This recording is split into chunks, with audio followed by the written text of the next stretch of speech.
Защо не мога да отида и аз като всички останали инфлуенсърки на Малдивите? Казвай Вселена да видим каква е работата. Защото не си сбъднала другите си по-малки мечти. А за да се сбъднат големите ти мечти, ти трябва енергия. А тя идва, когато си повярваш, че всичко е възможно.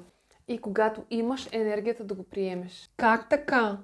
Миналата година ти пратих пари да отидеш до Кападокия, но ти не отиде.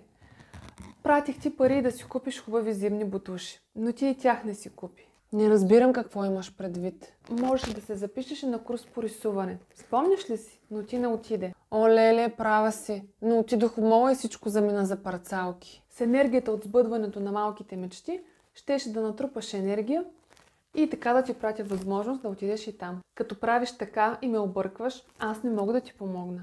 Права си. Отивам да си поръчам нова карта на мечтите, защото следващото новолуние на 13 декември и този път всичко ще направя както трябва, в линка в профила. И да те видим тогава как ще ми се оправдаеш, ако не ми се сбъднат мечтите.